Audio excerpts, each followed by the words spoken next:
Another Family Foundation Friday on the Authority of Love. I'm your host, Greg Williams, joined by our co-host, Mr. David Walls from the Family Foundation. And remember, at Love and Lordship, our heart and desire is that every life and relationship is built on the love and lordship of Jesus Christ. That's why we do what we do. Glad to have the Family Foundation and David along with us. David, welcome, brother. It's always good to be with you, brother.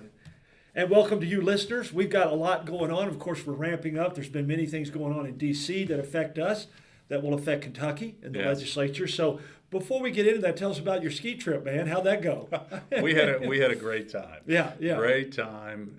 Your whole family went with your parents? And my kiddos made great strides. I was having a hard time keeping up. By the way, even my you know how that works, yeah. right? You're going this way, and they're going this way. You couldn't see that if you're listening. Great weather, great trip, and always great to just be to see the beauty and majesty of God's creative design in the mountains of the Rockies in northern New Mexico. Yeah, beautiful places out there. Well, of course, we have such beauty here in Kentucky, but there's different beauty all around. There's actually a little bit more snow on the ground here. I can understand. Except on the ski slopes. I think I was saying the other day, this is like the 27th day that there's snow on the ground. So it's piles now. Piles, But it's still there. That tells you we had a lot, more than usual. But anyway, great to have you back, and glad you enjoyed it. It was a family trip, which is always wonderful. Get to be with your family. A lot of good things going on, and that we're hearing from D.C. and President Trump, and Vice President Vance, a lot of things. Share with our listeners some of the things that you've taken away from that. Yeah, just continue to be really encouraged about some of the immediate actions that the Trump administration has taken. A lot of executive orders. Unfortunately, we're living in a time now when you have a switch of parties in the presidential, you've got like undoing of the policies of whichever one administration. Side you're on, right? You think that, right? But look, we had this weekend. I know was the National March for Life in D.C. and let's not take for granted. I mean, to have the sitting Vice President of the United States, J.D. Vance, attend, speak, that is a strong statement, and obviously that's a huge shift.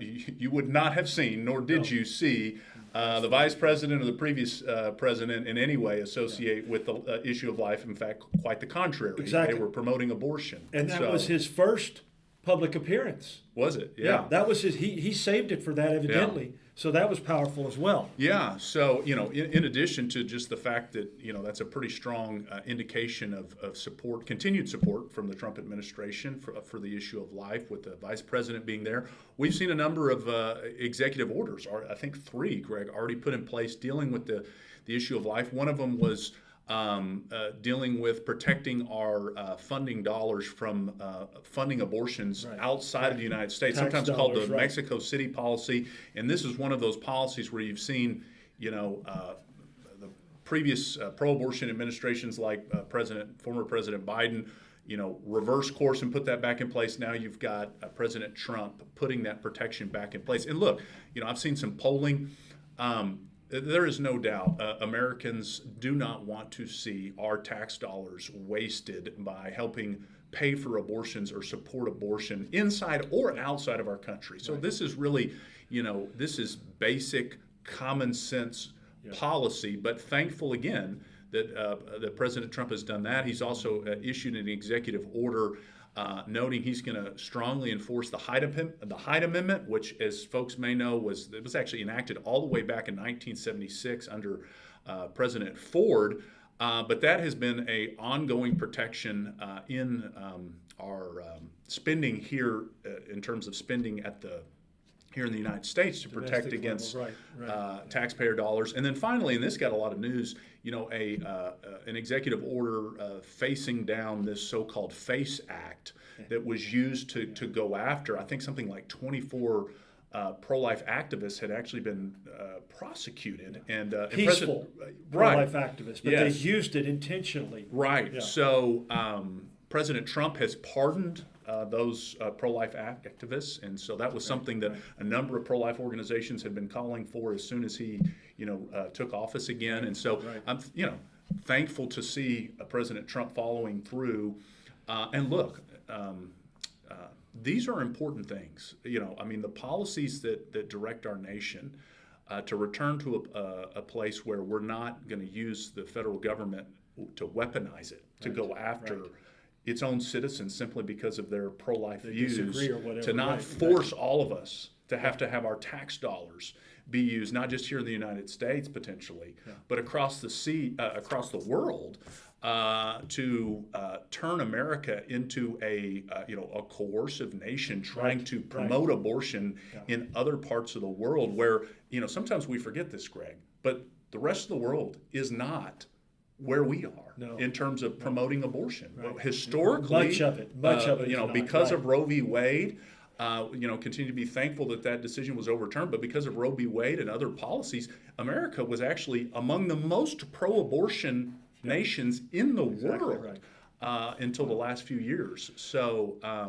thankful for what that means, but what it also means is we've got to continue to get to work at the state level, at the local level, to continue to be a voice for the unborn until we see abortion eradicated in law and policy, but also, as you know, even further than that, to reach the hearts and minds of people where abortion is not even imaginable in the conscience of our nation and our people. Exactly right. And David, what you're talking about and what we're seeing in stark contrast here is ideology, what we call worldview, same thing essentially, and we adhere to and stand on a biblical worldview, and so we are excited to see these things because they are following along with the truths of Scripture and the value and the sanctity and dignity of life and everything. Well, I knew this, some of our listeners know this, some may not, but when I did the sexual risk avoidance programs and abstinence until marriage with Heritage Keepers years ago, we found very quickly that there was a lot of power and money going against us, both domestically and overseas, and they would use that as either a carrot or a whip. We could dangle it in front of you. You'll take this as long as you promote this ideology, this worldview, which was not biblical, or if you don't take it, you don't get the money. And so either way, we're seeing the same thing, but it's being reversed and going in a good direction. You say common sense, and I agree with that, but I would say it's also much more biblical. And that's what we love to see. Speaking of that, we know there's been other things that are going on with regard to that, with regard to gender dysphoria, right? Yeah, before we move on to that, Greg, and I may be going a little out of order here, but I just want to remind folks here in Kentucky, the 2025 Kentucky March for Life is coming up on Wednesday, February 12th. Being led by our good friends at Kentucky Right to Life. The Family Foundation and some other pro-life organizations are proud to be co-sponsors of that event. And we encourage folks to go to KentuckyMarchForLife.org to get all the information on the different parts of the program for the day. But I hope you will join us. What a moment and opportunity we have with the legislature coming back into session. Next Tuesday on the 4th. We've just got a few more days until that happens, but what an opportunity we have pretty much still right at the beginning of the session to make a bold stand for life at the Kentucky Capitol, to encourage our legislators to continue to stand for life and to chart a path forward so that Kentucky can continue to move up those rankings. Yes, absolutely. Top 10, number one. We want to be number one, and our hope and prayer is that would help encourage other states to be like-minded. My prayer, David, is that we have 50 states that are tied for number one. That's right. They're all for pro-life. That'd be great. But, our good friend, you mentioned Kentucky Right to Life, and Adia and I do Wednesdays for Women. I was there after we recorded our show for Wednesday's program, and they had a meeting on the March for Life, and they were calling in talking about all the different schools that were busing kids up, and the numbers were growing rapidly. So we're going to see hopefully the weather's good. Last year was crazy, was horrible weather, and it was a great crowd. So either way, I think we'll see a good show turn up.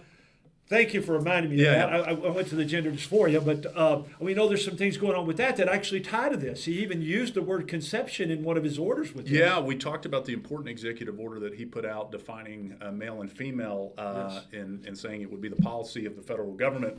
Crazy enough to recognize that there are only two genders. And you can't go changing them. But he took it, President Trump and his administration took it a step further this week and signed another executive order dealing with banning gender transitions on children and protecting our tax dollars from that. Yeah. And look, this is a huge victory for our movement of wanting to protect kids.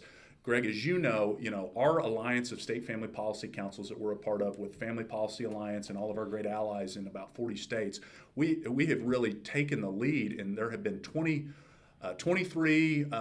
states at least that have passed help not harm laws to ban this practice at the state level. Right. And then now we have an administration that's helping provide cover across the nation support, to protect our kids from being experimented on, to protect our tax dollars from being wasted for something that's not even possible, to change someone's gender. So this is a big pivot, a big moment, continuing to push back against a radical gender ideology. I hope other states that haven't passed state laws will be encouraged by having policies at the federal level that are in support of protecting children from being mutilated.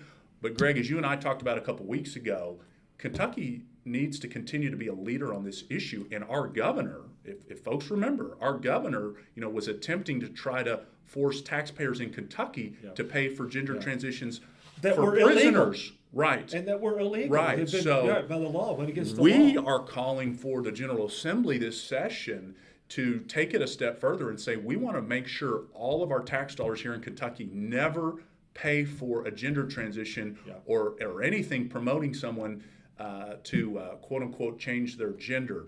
And so I think that's an important protection, and hopefully we can get some momentum on that session. If folks go to our website, we mentioned with the legislature coming back into session on the 4th of February, a great time to start getting active and engaged. And we have an action alert that will be up on our website where you can send your legislators here in Kentucky a message encouraging them, in light of what this executive order protecting tax dollars at the federal level, we need to strengthen our state laws to do the same thing here in Kentucky. Yeah, so jump on that. Be praying, as we always ask for, the most powerful thing you can do, but put some hands and feet to your prayers. Absolutely. And get in there in action. Let me give you another quick story that reiterates and reinforces this, Dave. When we were doing the program back in the early 2000s, we had gotten a 5-year, $800,000 a year coming into the state, hired 10 people, going out and doing this.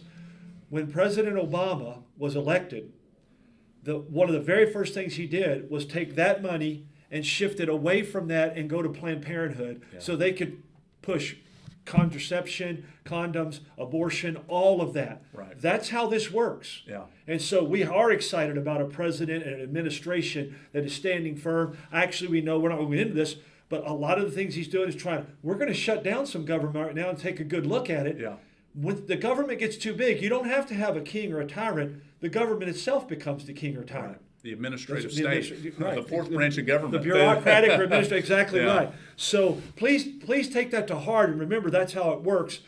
Give them that contact information again, David, so they can do that. Yeah, if you go to our website at KentuckyFamily.org, you can sign up to get our upcoming Kentucky Citizen that will be published in February. And then again, start visiting our action page, and we will be updating it with calls to action on different key bills this session, where you can very simply, with a click of a button, take action and send an encouraging message to your legislator. Great way to get involved, and an important way to share with your friends and your neighbors Exactly. in church. Literally takes a few seconds, and it's very much worth it. Makes a difference. Go to loveandlordship.com if you want to know about our ministry. Thank you for joining us. Thanks for your prayers. Thanks always to the Lord. Make it a great day, and God bless in Christ. I'm Greg Williams with our co-host David Walls.